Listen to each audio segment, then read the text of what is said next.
happened over the last 5 or 6 classes is we've gotten very involved in Torah and Baal Shem Tov. And that I want to just do one more. Today I want to speak about a number of points about the Shitza Baal Shem Tov, the Kitzer Lefiyerech. So the Mitzvah Hashem, next week we could continue the story of after the Baal Shem Tov was Nezgala as a Rebbe, what happened in his life, at least to the extent that we know. The point that we have made throughout has been the idea that the Baal Shem Tov, of course, introduced a new derech and avodah. The yesod of this derech is Ahavas Yisrael. In other words, the yesod of this derech is that a yid is not a yid because of what he does. A yid is not a yid, but because of who he is. Yiddishkeit comes from inside, not from outside. And just like the Baal Shem Tov held that the emes of everything in terms of a yid is inside of a yid, the same is true in Kol Abriya Kula.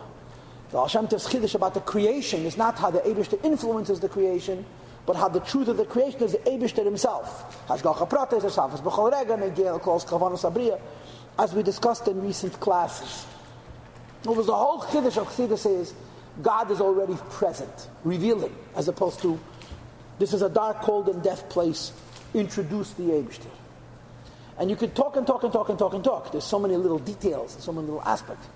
But if you divided it up into 3, Torah, Tefilla, and mitzvahs, how would you say in each case the Chassidus of Torah, the Chassidus of Tefillah, and the Chassidus of mitzvah? And I want to talk about these bekitzer.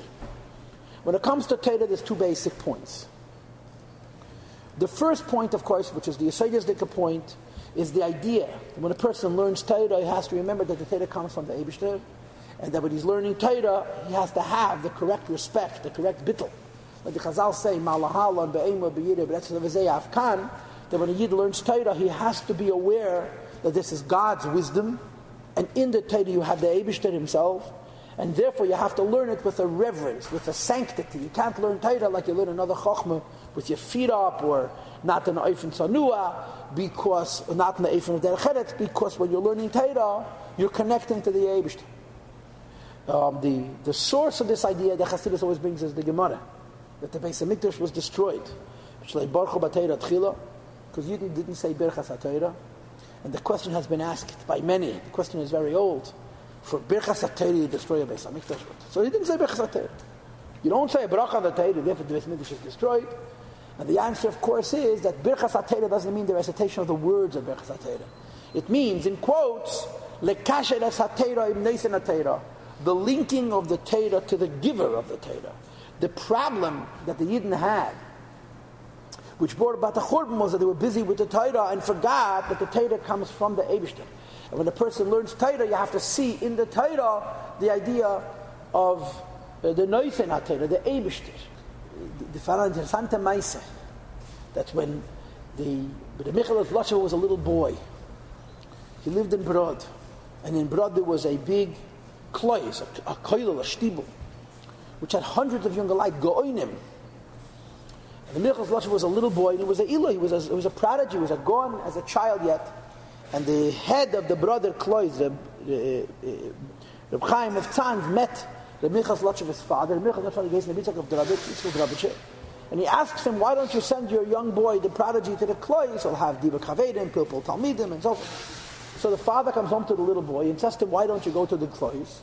So the little boy says to his father, if you want me to go to the klois, I'll go to the klois, big deal. And he went. After 1 week, he tells his father he's not going anymore. So his father says to him, dir gefällt nicht sein Torah? You have an issue with his Torah, you have an issue with the way he teaches, you feel like he's not a big enough London, you can't go to his Shurim. And Michal Zachar was 6 or 7 years old. So he says, nein, Tate. Sein Torah is wie dein Torah. He's as big a Goan as you. It's not the issue. Aber als redt, sehe ich nicht, soll gehen fire von sein Beil. Michal Zachar spoke. Michal Zachar's father spoke. You saw the Elikus of the Torah, not just the Seichel HaTorah. And when a person learns Torah, he can be the biggest God. But the Torah lacks the connection to Elikus, to the Neisen HaTorah. That's not the way it's supposed to be.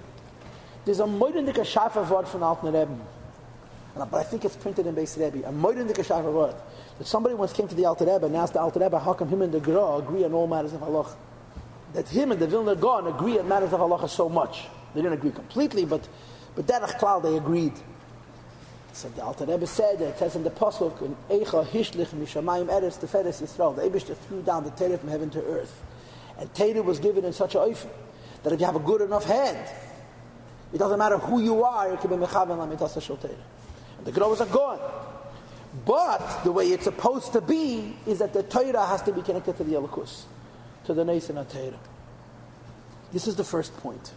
The idea that when you learn Torah, you have to appreciate the godness of the Torah. Of course, you will know that in Tanya, Perek Mem Aleph, the Alter Rebbe gives a cloud that a person who's learning Torah for many hours, who really should be thinking every single second as he's learning Torah that he's connecting to the Eibush, that he's going on Mesiras Nefesh and so forth.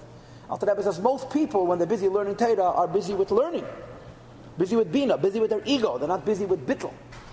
So the Alter Rebbe suggests that every hour you should stop and think about the Eibishter. If you learn Torah for Kama Shois, every hour you should stop and think about the Eibishter, because every hour there's a different tziruf, and every time there's a new tziruf, you want to remember the Eibishter and your limud HaTorah. This is very, very basic and very, very serious in Chassidus.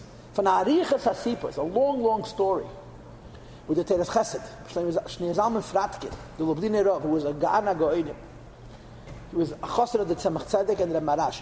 He was such a moedenik God that Moichri Sforim used to charge him not for buying a sefer, but for reading a sefer. Because once he saw the sefer, he had no use for it. He had a phenomenal memory and a very deep tfisa. And he was a chassid of Tzemach Tzedek. And he used to come to Lubavitch Shavuos. Like the minig was, Shavuos that Rabbanim used to come, it was called Chag HaMatzos. And every year he used to bring Bikurim. He used to bring Chiddush Torah to the Tzemach Tzedek. But the Chiddush Torah, the Teres Chesed, were Chiddush Torah Amitiyim, not like the Pulpulim. It was real Torah. And the Tzemach Tzedek would listen, and the Tzemach Tzedek would have a no, and from this he had chayes a whole year. It happened one time that he came to the Tzemach Tzedek, and he said his Chiddush Torah kanohu, karagol, and the Tzemach Tzedek said to him, "Das fazen a Mishnah. You forgot a Mishnah, Teres Chesed nu Mishnah is like you know how many fingers you have." So he stops and he thinks, and he says to the Tzemach Tzedek, "In Vasar HaSeder, in which part of the Shas, which part of the Sishas Dorim?" So I think he told him Kachim. And he said, "In what Masechta?" I forgot, let's say, he said, Krisis. She said, "In what Perek? What Mishnah?" So the Tzemach Tzedek started saying the Mishnah. As soon as the Tzemach Tzedek started saying the Mishnah, it's like he chapped the Toss. And the Teres Chesed cried. He cried. And he said very interesting words. He said, "Das heist geleden Torah lishma." This is the idea of learning Torah lishma. And he added that if a person learned Torah once in his life, shalei lishma, once in his life, he learned Torah shalei lishma, that the tzedim madrega came ulashkan tzukum. He'll never be able to reach this level. That a person should not be able to. For Zena Mishnah, he was mispol from the fact that, in other words, it wasn't that Tzemach was a bigger god than him. The Tzemach Tzedek was more kusher to the Torah. He appreciated the elokus element, the lishma element of the Torah, the godly element in the Torah, which put the Tzemach Tzedek on a higher pedestal than he was. The Zalman Lubliner said it about the Tzemach Tzedek. Another thing I want to share with you about Torah, which is something which our Rebbe koch so much, and also is a very Hasidic-based idea, is the concept of Torah Achas Kulan. It's only one Torah. That there is Achtas in Torah. That although there's Pshat, Remes, Drush, and Seid, and on top of that you also have Chassidus, which is Yechidah. Really, all Chalkei Torah are the same, and it's simply like climbing deeper and deeper into the secret recesses of the Torah. And like the Rebbe says very brilliantly in the Kuntes and Yonash Torah Chassidus, when you get to Chassidus reveals that you should see so clearly and so explicitly how all the different Pshatim and Torah and one thought are the same, the Achtos and Torah. Which means to say that there's two tzdodim, there's two sides to this idea that Torah is Torah Achtos. One side is that there's befedish different Chalkei Torah. There's Pshat Bazunder, Remez Bazunder, Drush Bazunder, and Sod Bazunder. On the other hand, there's a connection between one level and another level. There's a Bavusta Ma'aseh mit Baal Shem Tov. And in the Alter Rebbe's Maimorim HaKtzorim, you can look it up, the Alter Rebbe has a Maimer which is based on this Sipur. The Alter Rebbe says, Lohovin Mashamar Baal Shem Tov. The Baal Shem Tov said once that for every kasha I could give a teretz, and for every teretz I can give a kasha. And the story goes that Baal Shem Tov met a Goan, and they started talking and learning.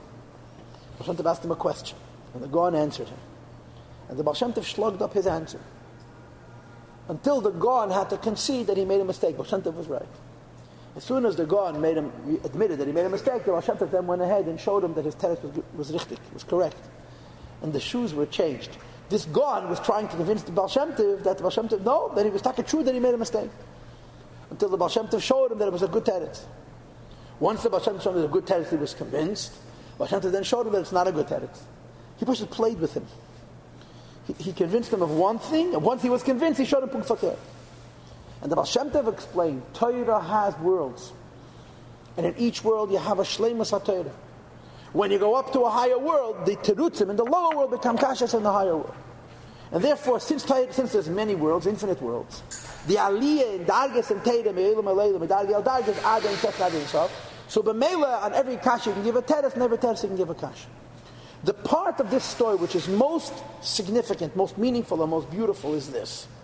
B'chalal, the Amitis HaTorah, and the ability to grow in Torah, and the ability to see the different levels of Torah, and perhaps even to find unity between them, is rooted in Kashas.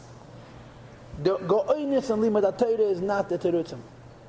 The Go'oinus and Limud HaTorah is knowing what a good Kasha is. When you ask a good question, the question is not a question.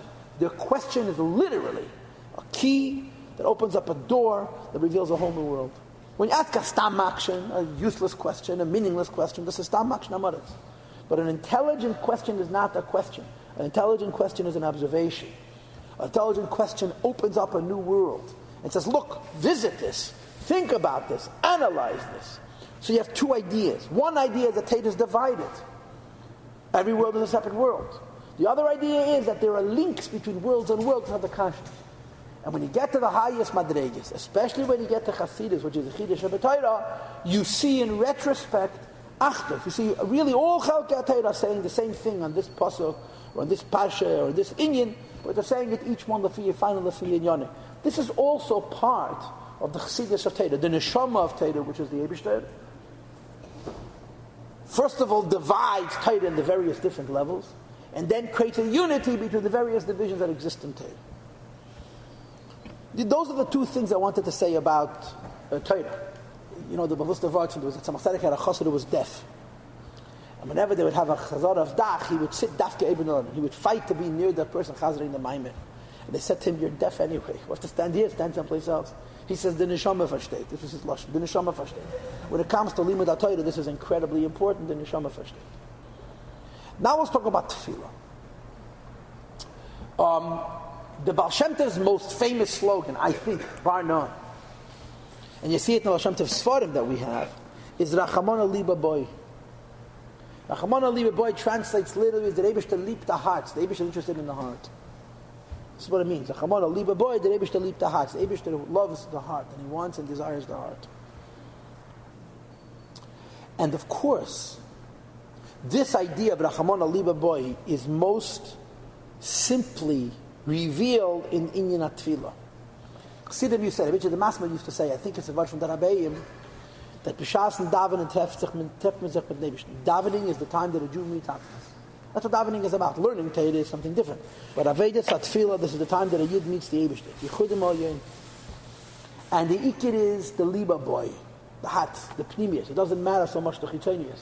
I heard once from a Polish Guterid that there was a great Chassidish tzaddik who was a Mekubal Gadol B'Yosef, who had in his Kehillah a Yid that was mamish Barber at the Chadiyim.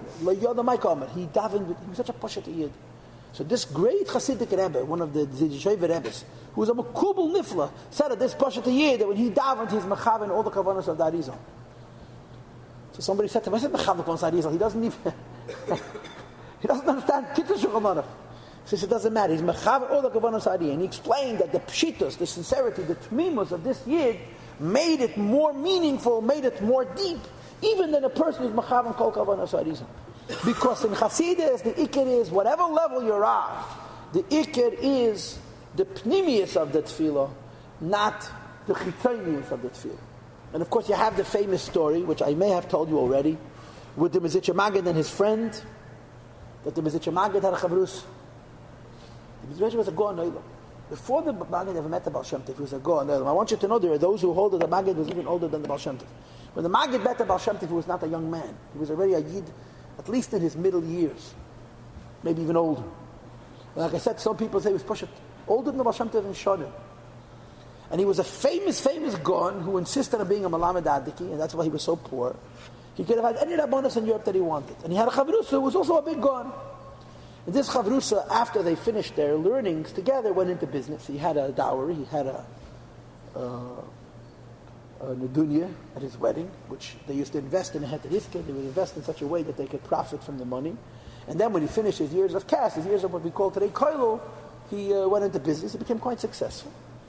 And he didn't overwork. His wife ran the business. So years later, the Maggid met this old friend of his, and they went back to their Seder Alimud that they had with Friedrich. And their Seder Alimud in Vada, they learned Kabbalah, they learned Nigla, and they davened with the Kavanas. So davening didn't take them 45 minutes or an hour, davening took them several hours. Now, all these years later, they got together, they went back to their old schedule, but the Maggid's davening took 6 or 7 hours, and the Chavrusa was getting impatient. And he said to the Maggid, this is a really weird thing. I went into business, you remained in Kodesh, and yet for you to be mechavan the kavanas that we used to do in 2 hours, you're doing now for 5 or 6, and I'm still able to do it in 2, it's a siman that I'm higher than you. So the Maggid said, no, you don't understand. He says, I became a chassid. And because I became a chassid, it's a different kind of tefillah. So the Chaver said to the Maggid, what do you mean became a chassid? So he said, I'll give a mashal amah adav adema. What do you do for a living, he asks. He says, I'm a businessman who buys and sells. I travel to Western Europe, to Germany, to Leipzig, whatever it is, and I buy material. I ship it into Russia, and then I sell it retail, and I profit. He says, are you busy with this business the whole year? So I looked at him, name. My wife runs the business. 2 months or 6 weeks out of the year, I have to stop my derech and avodah, my regular schedule, and I have to borrow money. He doesn't have a lot of money, borrows money. He hires wagons and wagon drivers. They travel to the west, they travel to Leipzig. He finds hotels naturally along the way and so forth. Then he goes and finds his sellers, and he negotiates prices, and he purchases material wholesale. Then he brings it home, and he does inventory. He figures out what he has b'diyuk. He puts it all in the storehouse on the shelves. He gives his wife a list of what he purchased and prices. He goes back to the base medrash, and she manages the business. So the Maggid says to this younger man, Kum Tachayis, it's 6 weeks or 2 months out of the year, you can't learn it, you can't daven the way you want to. He says, yeah, emes, nafam parnos. So the Maggid says, I'll give you a solution, you'll be able to do the whole 6 weeks or 2 months in a few hours. And you'll save yourself tell me the trick. It's simple. Internet, yeah, make it all on the email. He says to him, sit down in your house, and be mizbainin. Imagine yourself borrowing money and hiring wagons and stopping in the various roadside inns along the way and coming to Leipzig and meeting your sellers and buying the material and then coming home and doing inventory and putting everything on the shelves. In 6 or 7 hours you can do the ganze Geschichte and you save yourself all this time. So he looks at the Maggid like as if he's a Meshugner and he says, verstehe dich nicht. Ich habe doch nicht haben das Chere. It's a good lumdis, but Lepeil Mamash, I'm not going to have the materials. He says, this is what became a chassid. You and I used to fantasize. There is an Atzilus, there is a Bria, there is a Yitzhira. He says, Chassidus teaches, you got to come home with the Chere. You have to go to these places and bring back the Eidel Leki. Und das nimmt Zeit. Und das nimmt Zeit. This takes time. The heart of Avodas HaTefillah is heart. And it doesn't really matter what madrege a person is on, the ikir is hats. Okay? And let's talk about the extremes. First of all, you have the extreme of the Poshet Yid. The extreme of the Poshet Yid is Tmimus, and Rachamon Aliva boy, that through this Tmimus he can reach the highest madreges. And of course, the most famous story about this Tmimus is the story of Kukuriku Han, which is in Look at the Buddha. Kukuriku Han is a Maisa that there was 1 year the Baal Shem Tov was davening in his base medrash in Mezhebush, and Yom Kippur was winding down, and Baal Shem Tov was mafti with tefillah, was preoccupied with tefillah. And the Chavraya Kaddish and Talmidim saw that the Baal Shem Tov is busy with something very serious. So they were all disordered with the Hederus Tshuva.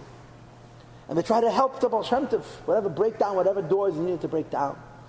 And they started to daven and say Tillim. It was by Ne'ilah already. And Baal Shem Tov was davening and davening and davening. In the back of the shul there was a peasant boy who didn't know Pashat Lashon Kodesh, knew nothing. And Fakum and Kippur, that was it. He's standing in the back of the shul and he sees the mood in the room change.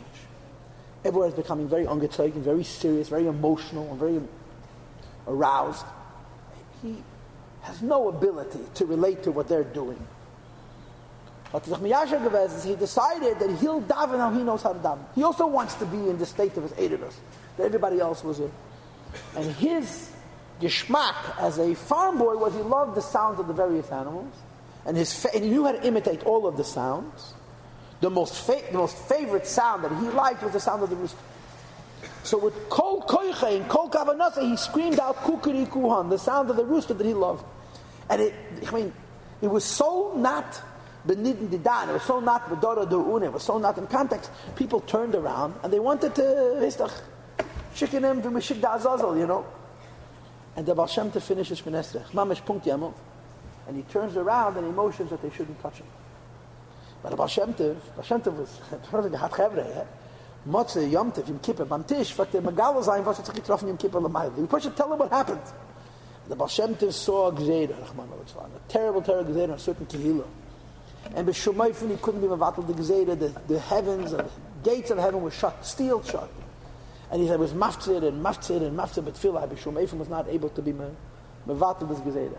And then I heard the voices of many tzaddikim and many k'doshim joining me in tefillah and saying tillim, b'pchiyas and so forth, but the doors remained shut. When suddenly there was a cry, kukari kuhan, and it shattered the doors of the heavens, and it was able to bring a hatzalah to this kehillah. So the truth is, we tell the story, but if we would stop and think about how powerful the story is, Push Medaf Ares came from the Kalim. Baal Shem Tov couldn't be Mevatel HaGezerah. Chavraya Kadisha couldn't be. A Yid who didn't know Hebrew was Mevatel HaGezerah. Favos, what did they make Metanemis? You know, in the back of the Tillim, you have a story that Baal Shem Tov saw Gezerah as Kloya. A community was supposed to be wiped off the face of the earth, killed out, a man, woman, and child. And the Baal Shem Tov got together his Chavedim, Reb Mordechai, and Reb Kohos, and they sat and they talked. What can they do to be Mevatel HaGezerah? It was like, forget about it. So the Baal Shem Tov kumendik tzirik zwischen the Hecholes. Shem Tov made Aliyah San Shomer once. And as he was coming back from one of his journeys, he passed through a room with an enormous amount of light. There's a licht. So he asked, zu wem gehört die Lichtigkeit? Whom does this Lichtigkeit belong? So they told him, this Lichtigkeit belongs to a Poshet Yid Baal Malacha, who doesn't know anything, who says every day the Tillim 5 times. He says Tillim constantly. In fact, he says Tillim even in such Ma'amad Mamatzavim, where Rabbi Allah, you're not allowed to say Tillim, but because of his Amaratzis, he doesn't know it. So the Baal Shem Tov went to this Yid, and he said to him, if you knew that you have a koyach with your Amidas Tillim, to be Mevatel HaGezerah's Kloya and save a community of Yidden, would you give it away? He says, absolutely. V'ha'gzeira is battle, as I say the Lashon. And the Gzeira was pushed battle. V'ha'gzeira is battle. There's another interesting story that's brought that the Baal Shem Tov once was on an island, and he met a Pashta Yid who didn't know how to daven. Because he didn't know how to daven, he used to daven the whole siddur from the beginning to the end. And he wasn't happy about it. He knew he was saying brachas levatala and shemis levatala and so forth. So the Baal Shem Tov came, he said, you must come to my house and Pashat show me what I should do on Sunday, what I should do on Monday, what I should do on Shabbos and so forth. And the Baal Shem Tov says to him, this is an island. I need to get a raft back to the mainland, so I'm in a rush. So this Yid stood there, the Baal Shem Tov took little shtikel achpatwir, and he put in each page what you say in each day. He worked very hard. And when he finished, Baal Shem Tov ran out to catch the raft. This Pashat Yid was so happy, he took the siddur with all the little papers, and he started dancing, and the siddur fell, and all the papers fell out. So he grabbed it, he grabbed the siddur with all the papers, and he ran down to the river to catch the Baal Shem Tov. When he gets to the Baal Shem Tov, they tell him the Baal Shem Tov already crossed. He said, how did he get across? He says, he actually missed the last raft, so he took out his kerchief, his shmata, he put it on the water, and he walked across. So without thinking, he took out his shmata, he put it on the water, and he walked across. Kumas going to Baal Shem Tov. The Baal Shem Tov says to him, he tells Baal Shem Tov, Rebbe, you have to help me. The papers fell out. The last raft left already. He says, what do you mean? I did what you did. I put my kerchief on the water and I walked. You continue davening just like you davened at the Yom. Also, this is a pillar ploying the Gemais. When you think that these stories are emes, they're mavi al alarayim. You're pushing meshugin and maises. That the tmimus of the yid could be in the madrega and perhaps even higher than the madrega of the Baal Shem Tov himself. But the same is true for the biggest tzaddikim, the other extreme. That the Baal Shem Tov wanted what the biggest tzaddikim should daven, the Eibush and the Ikir should be the Rachamon Aliba boy. How do big tzaddikim daven? Daven with kavanas, in yichudim. So it says in derech mitzvah sechem, sheish mitzvah tefilla, sof perik beis, the Baal Shem Tov ge'asek learning Kabbalah. Baal Shem Tov said, don't learn Kabbalah. What do you mean don't learn Kabbalah? If you don't learn Kabbalah, then you're not going to be able to miyachid yichudim. You're not going to daven you're supposed to. Baal Shem Tov said, because you're going to be mispol from the tzirufim. You're going to be mispol from Seder Shtalshus. You're going to be mispol from the tzir, and you're going to forget the ikir, which is the Eibush. And when the biggest tzaddikim, who had a shaykhas of derech Chassidus daven, this was the challenge that they had, that their davening should have within it, the Rachamon Aliba boy. Like the story with the Maggid that I told you before. You should never forget that the ikar of the tefillah is the connection to the Eibishter, and not the journey through the Elam Yisrael Yoinim, not through the journey through the Hecholis. In Hayim Yem, you have a Bavusta Sipur. You have a Bavusta Sipur. But in Hayim Yem, you have only the Tamtis of the Sipur. And the Sipur Tak is connected to tefillah. The Rebbe Marash told the Rebbe Rashab the story. The Rebbe Rashab, my father, the Tzemach Tzedek at Mir Detzel, that in the last few years of the Alter Rebbe's life, B'chaim Chayosei B'al Mahadei, they had a chavrusa together. They learned together. There's a reason why they had a chavrusa of Ein Kana Makom L'Harabazeh. When the Alter Rebbe was nostalgic, the chavrusa continued. The Alter Rebbe used to come to the Tzemach Tzedek 3 times a week and they would learn. For a meshach zman, I don't know, a few months. And then the chavrusa stopped. Alter Rebbe stopped coming to him. Naturally, Tzemach Tzedek was tzebrachim, but what are you going to do? You're going to dial his number. Tzemach Tzedek itself was one morning, and he came into Beis Medrash to daven Shabbos. On the way to shul, he met a katzev, a butcher, who told him that today's a market day, today's a market, and he wants to buy a kelbel, a behemoth, and shecht it, and he makes sure will be kosher, so he'll be able to give Yidden kosher the flesh, and he'll be able to have a little bit panos. So he asked the Tzemach Tzedek if he could borrow 4 ruble. 4 ruble was the need for a behemoth. And he explained to him that after he shechts and butchers the behemoth, there'll be profit, and he'll pay him back the halva. So Tzemach Tzedek said to this butcher, to this katzev, kumarai noch davening. After davening, Tzemach Tzedek went to daven. He prepared himself. He put his towels over his shoulder. He washed his hands, and then he had a thought. I'm going to stand there and daven till who knows what time, 10, 11 o'clock in the morning. That if I let this Yid is waiting for his 4 ruble, by the time I finish all my religious shtick, it'll be almost midday. Who knows if there'll be any kelblach left on the market? Who knows if the prices will be right? Because I have to daven. So he took off his talus. And he went outside. And he found this Yid and he gave him the 4 ruble. And he came back into the Beis Medrash. He threw his talus over his shoulder again. He went over to the sink to wash his hands and he saw the Alter Rebbe. The Alter Rebbe was born in Tzuhulis. His face was glowing. His face was radiant. Based on the Gemara that says, Rabbi Loza Yav Pruto Lo'oni V'Hoder Matzah. Before you daven, you're supposed to give tzedakah. Moshe Kosav Ani B'Tzedek Echad Lefanecha. Before davening, give tzedakah. And after that, at Tzemach Tzedek was Eichad, Alter Rebbe used to come to him again. Alter Rebbe was so miyaker the tzedakah. So this is the story. Rabbi Marash tells us what the Rebbe Rashab, I heard it from Tzemach Tzedek, and then he adds. He says that when a person helps a Yidin verdienen a paar Brutus in a Behemoth, seinen alle Share Shamayim offen for him. You help a person earn a few pennies, a few cents in a Behemoth, a kelbel, all the gates of heaven. And then the Rebbe Marash added 2 more ideas. Number 1, men darf taka wissen die Drochem to the Ilma Sal Yedim. You have to know the roads and the pathways, the Shorim and the Nesivis and the Mesiles. You have to know how to navigate up to the higher levels. Aber das macht nicht das. If you don't, it doesn't matter. Der Iker is Tona Yid Natev. I think the Lashon is Hab Magishmak, Achush and Tona Yid. It's most important to do it. Which means there's 2 concepts here. The first concept is nothing matters. And the other concept is there's a roadmap. there's a path to the heavenly world which require to know the yichudim and the kavanas and the meditations. And big people have to know the roadmap. And if you guys are not aware of this, and I really advise you that you should learn this. And if you don't want to learn it in Hebrew, in English, there's a book by Emmanuel Shachar, which is called Mystical Concepts of Chassidus. It's in the back of the English Tanya, the British English Tanya.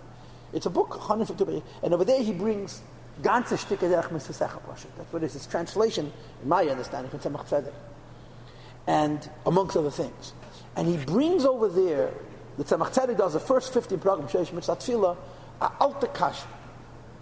The Kasha is, if you davening, and you learn Kabbalah, and because you learn Kabbalah, you know the Yichudim, should you daven with the Yichudim and the Kavanas of Kabbalah? And the argument for this side of the argument, the reason is, because it says in Chazal, Mipnei ma Yisrael tzeyekim ve'enam nenem, why the Yidden daven to the Eibush, the Eibush doesn't answer them. Mipnei she'enam yedin l'chavam b'shem, they don't know the Kavanas. So in other words, if you don't daven with the Kavanas, if you don't know the Yichudim and the mystical processes involved in whatever endeavor, whatever exercise you're involved with, so it doesn't work. So one side says, when you daven with all the Kavanas, because if you don't daven with the Kavanas, Yisrael tzeyekim ve'enam nenem. But then there's another argument. And the other argument is that even if I know Kabbalah, and I know all the Kavanas, ani mispala l'da zeh hatinik, I want to daven to the Eibishter like a child. Because when a child says Eibishter, he doesn't know what Eibishter means, but he knows that it means the Eibishter. Not a Madrege, not a Giluy, not a Sfira, not a Meitzela, not an Etzel. We spoke about this so many times. Little children are closer to the Eibishter than the fanciest people, because in their simplicity, they reach the Pshitas HaAtzmos. And for this, there's also a Maimeh Chazal.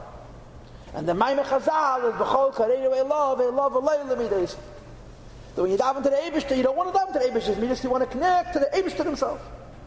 So the Tzemach Tzedek and derech Mitzvah Secha presents you with this dilemma. Yeah, you're a Chassidish Yid. If you're a Poshet Yid, you have no kashas. If you're a sophisticated Yid, you have a problem. Should I get fancy? Should I get caught up on the Yichudim and the Kavanas of Kabbalah?